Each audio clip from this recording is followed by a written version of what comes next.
track fans, welcome back for another top tips. What we're going to do is learn about the geometry of Scalextrics. No, it's not a maths test, it's just so that we can make tracks work better, quicker.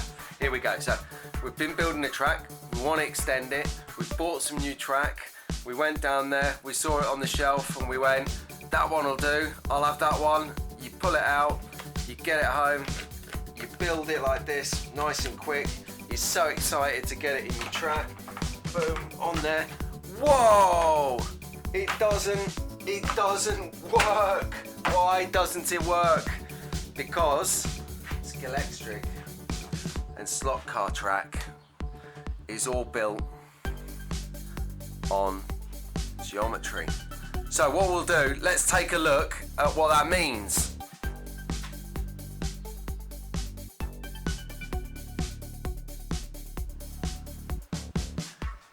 Okay, so the track didn't work, so we need to figure out why. What we had was an R1 corner going on to an R2 corner, and it shouldn't have happened. So this is an R1. If you look at the chart, it's coming up on the screen now.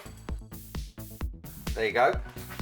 What you see, R1 is in the middle, and we should be able to get R2.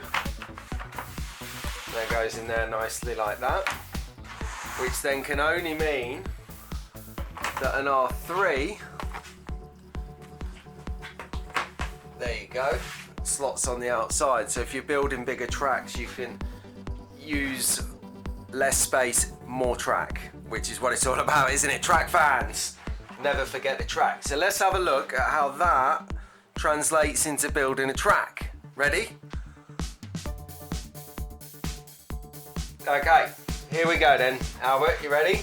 So firstly, we've got Gambon Corner. We know Gambon from all of our track videos. If you don't know it, check out playlist for great tracks, track designs. You'll see Gambon is a firm favourite. So then, we want to come round Gambon. So this is an R1. So we need an R2. Remember our circle? This is the next one in there. So let's just have a quick look at position that like that. There you go. And then if we want to go somewhere else, we would need an R3. You can see this one here. We'll bring an R3 in the mix.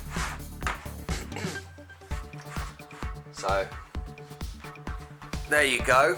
And then what you'll see here is the lines go through it,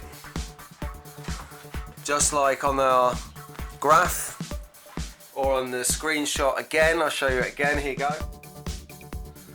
There it was.